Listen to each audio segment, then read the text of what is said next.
আসসালামু আলাইকুম। পঞ্চম শ্রেণীর শিক্ষার্থীরা, আজকে আমি তোমাদের বইয়ের অধ্যায় নম্বর 7-এর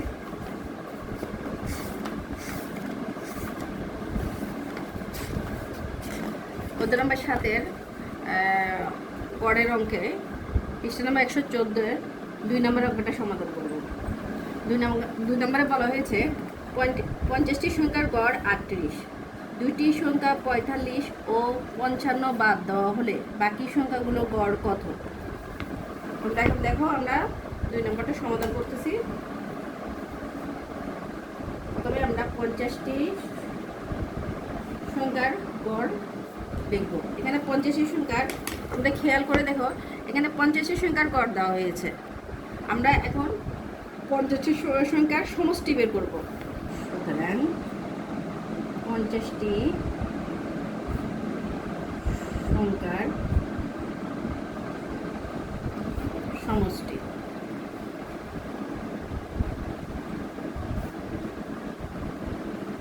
আমরা যখন সমষ্টি বের করি, তোমরা হয়তো জানো, সমষ্টি যখন বের করব কোনো গড়ের, তখন আমাদের করতে হবে গড়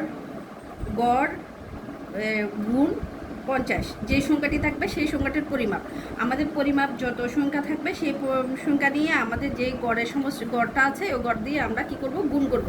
তাহলে আমাদের সমষ্টি বের করতে হবে 38 গুণ 50। আমরা এদিকে একটা রাফ করব।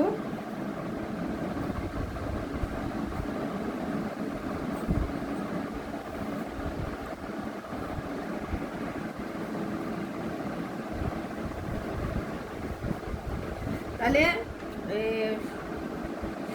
0 দিয়ে 8কে গুণ করলে আমরা 0 হবে। পরে দ্বিতীয়বার আমার আবার করলে 5 8 40, 40-এ 0 হাত আছে 4, 3 5 15, 4-এ আমাদের 19।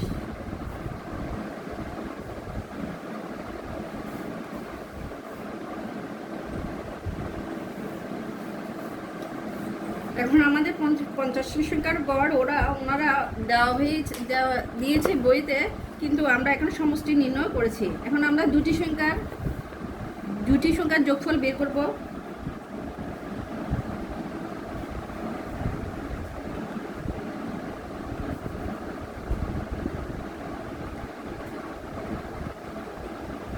যোগফলও লিখতে পারি বা সমষ্টি লিখতে পারি।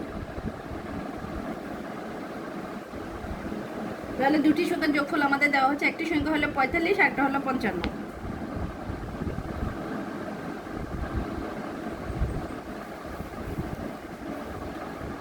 গুণ 100। এখন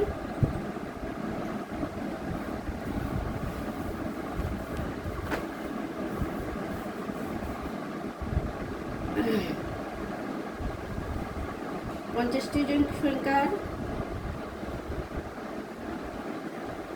সমষ্টি আমাদের কত দেওয়া আছে? 1900। তারপর দুটি সংখ্যার আমাদের সমষ্টি বেরিয়েছে 100। তাহলে আমরা এখানে বিয়োগ করব, এই সংখ্যাটাও আমরা বিয়োগ করব।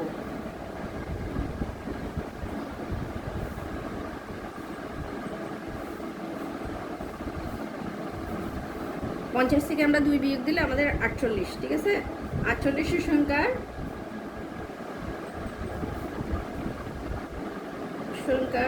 সমষ্টি,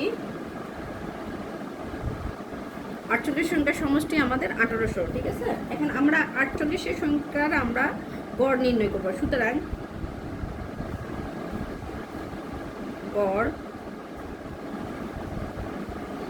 গড় নির্ণয় করলে আমরা যে পরিমাণ আমাদের সংখ্যা আছে, পরিমাপ আছে, সেটা দিয়ে আমাদের সমষ্টি যা বেরিয়েছে তা দিয়ে ভাগ করতে হবে।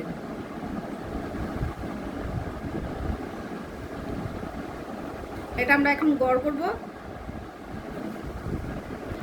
আমরা এখন এটাকে ভাগ করব। ভাগটা আমি তোমাদেরকে এদিকে করে দেখাচ্ছি।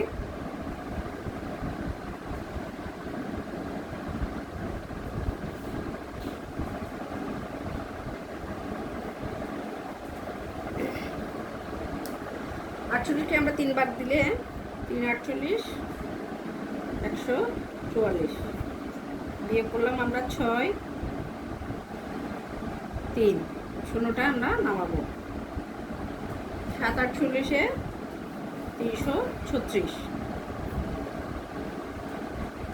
4 2 আমরা এখানে একটা দশমিক বসাবো, কারণ আমাদের এটা ছোট সংখ্যা, এটা বড় সংখ্যা, সেজন্য আমরা দশমিক বসাবো। সেই কারণে এখানে একটা শূন্য আসবে। 8 48-এ 240। তাহলে আমাদের উত্তর বেরিয়ে আসছে 5। এটাই আমাদের উত্তর। তাহলে আমাদের প্রশ্নে বলা হয়েছে বাকি সংখ্যাগুলো গড় কত। বাকি সংখ্যাটা হলো আমাদের, ওনারা আমাদেরকে 50টি সংখ্যা গড় বলে দিচ্ছিল একসাথে 38, দুটি সংখ্যা আমাদেরকে 45 আর 55 বলা হয়েছে, এবং বাকি সংখ্যাটা কত। তো আমাদের বাকি সংখ্যাটা ছিল 50 থেকে আমরা যখন বিয়ে করলাম 48 সংখ্যার আমরা গড় বেরিয়ে আসছে। প্রথমে আমরা সমষ্টি করলাম 1800 থেকে আমরা গড় বের করলাম, গড় বের করে আমাদের সাথে, অতএব আমরা লিখতে পারি অতএব বাকি সংখ্যাগুলোর গড় 5। এটাই আমাদের উত্তর। এখন আমরা 3 নাম্বারটা করব।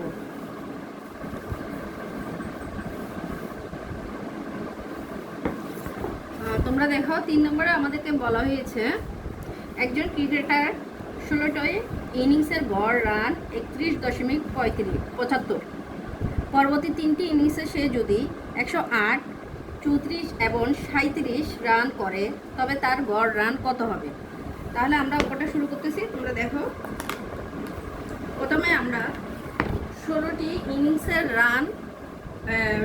ইনিংসের গড় এখানে দেওয়া হয়েছে, আমরা এটা সমষ্টি বের করব।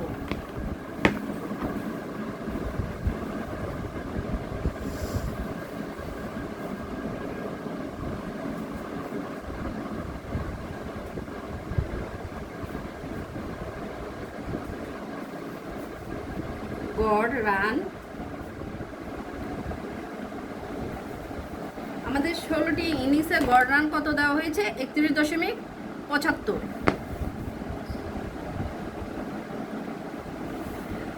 এখন আমরা এখানে গড় রান দেওয়া হয়েছে, আমরা এখন মোট রান বের করব।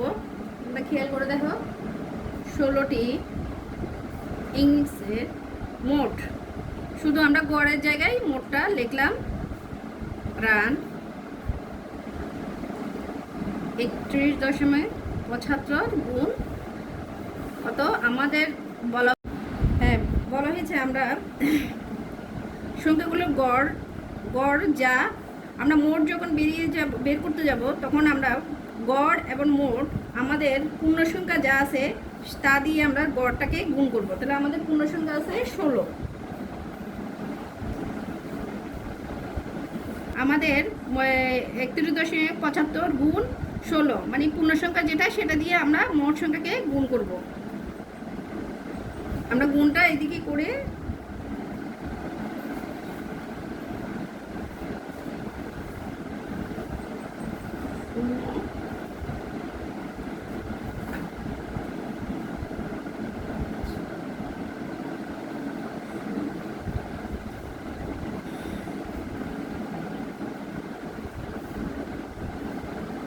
থেকে 5 7 1 0 8 10 0 4 5। তাহলে আমাদের গুণ করে আমাদের ফলাফল বেরিয়ে আসছে এটা, কিন্তু আমাদের দশমিক দেওয়ার পর দুটি সংখ্যা আছে, সেই জন্য আমাদের দশমিকটা এখানে বসবে। সেই জন্য আমরা এই দুটি সংখ্যা বাদ দিয়ে আমাদের লিখতে হবে 508। এখন আমাদের 16টি সংখ্যার গড় এবং 16টি সংখ্যার মোট রান বেরিয়ে আসছে। এবার আমরা 3টি ইনিংসে সে যদি 108 ও 34 এবং 47 রান করে তবে তার গড় রান কত হবে। এখন আমরা 3টি ইনিংসের সংখ্যাগুলি বেরিয়ে যোগফল করব। পরবর্তী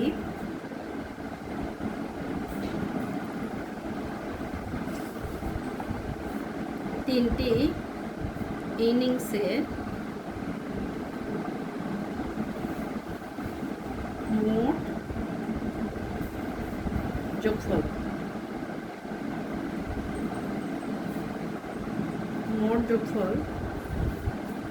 প্রথম আমাদের কত দেওয়া হচ্ছে 108 যোগ 34 যোগ 47। আমরা যখন টোটাল এটাকে যোগ করব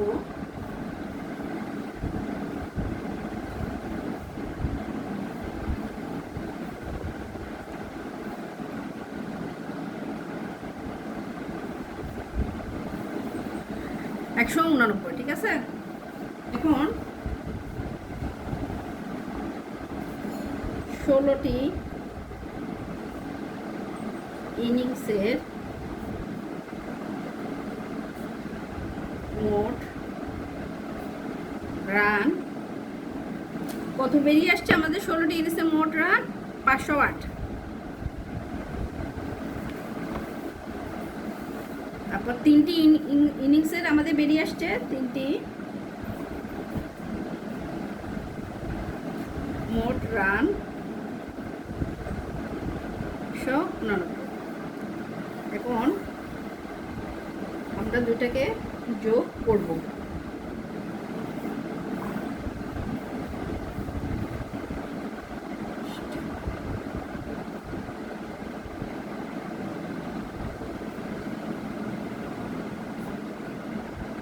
মোট রান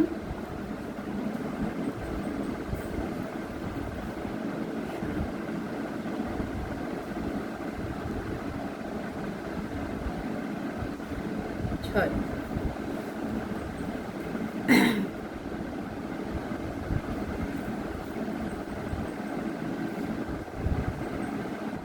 তাহলে এখানে খেয়াল করে দেখো, এখানে 16টি ইনিংসের গড় রান 31.75। তারপর 16-র সাথে আমরা 3 যোগ করলাম, তাহলে আমরা 16, 17, 18, 19টি ইনিংসের মোট রান বেরিয়ে আসছে। তাহলে আমাদের মোট রান যখন বেরিয়ে আসছে, এখন আমাদের এটা গড় বের করতে হবে। 19টি ইনিংসের মোট গড় বের করতে হবে। তাহলে গড় বের করার জন্য আমাদের সূত্রটা আমরা তো জানি, গড় সমান রাশিগুলোর যোগফল ভাগ রাশিগুলোর সংখ্যা। তাহলে সুতরাং 19টি ইনিংসের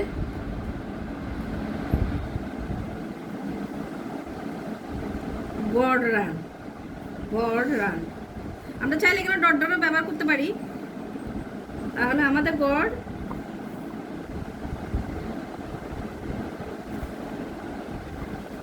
রাশিগুলোর যোগফল বা সংখ্যাটা হলো আমাদের এই 19টা এখানে বসবে। তাহলে 19টি আমাদের এটাকে ভাগ করে বের করতে হবে। আমি ভাগটা এদিকে করিয়ে দেখাচ্ছি আপনাদেরকে।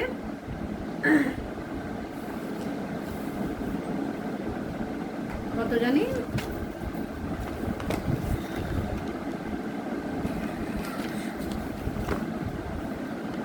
697।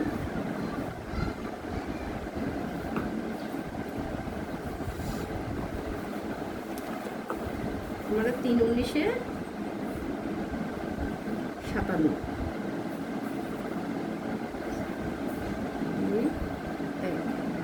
7টা নাম্বার। তাহলে 6 19-এ 114।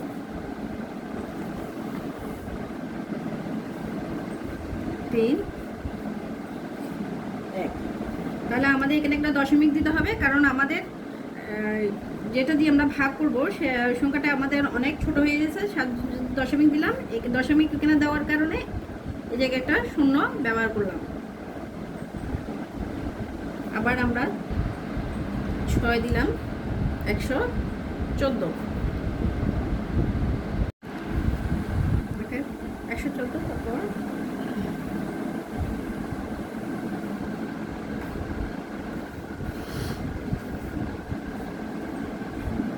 রান।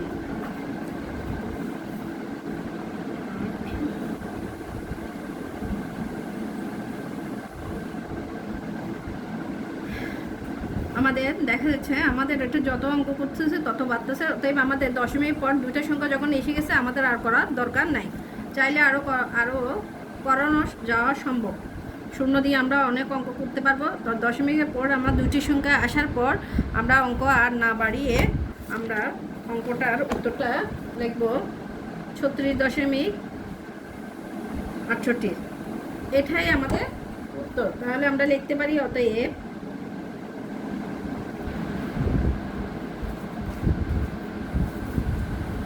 তার গড় রান 36.68। তোমরা বুঝতে পারছো কিনা দেখো এবার। আমাদের 16টি ইনিংসের গড় সংখ্যা গড় রান দিয়েছিল, আমরা সেটাকে মোট সংখ্যা বের করলাম। তারপর আমরা পরবর্তী যে 3টে ইনিংসের যোগফল দিয়েছিল, কিন্তু আমাদের সেটা যোগফলটা দিয়ে আমরা এই সংখ্যাগুলো যোগফলগুলোকে টোটাল করলাম। করার পর আমরা 16টি ইনিংসের মোট রান আর পরবর্তী 3টি ইনিংসের মোট যোগফল একসাথে যোগ করলাম। যোগ করার পর আমরা 16 আর 19টি ইনিংসের রান আমরা পেয়ে গেলাম 689। এখন এখানে আমাদের দেখো 19টি ইনিংসের মোট রান বের করা হয়েছে। পরবর্তী আমরা 19টি ইনিংসের গড় বের করলাম। গড়টা আমরা কি বের করলাম? রাশিগুলোর যোগফলের সাথে রাশিগুলোর সংখ্যা কত ছিল আমাদের 19। তাহলে 697 ভাগ 9 দিয়ে আমরা ভাগ করলাম। ভাগ করার পর আমাদের এই সংখ্যাটা আসছে, এটাই আমাদের উত্তর।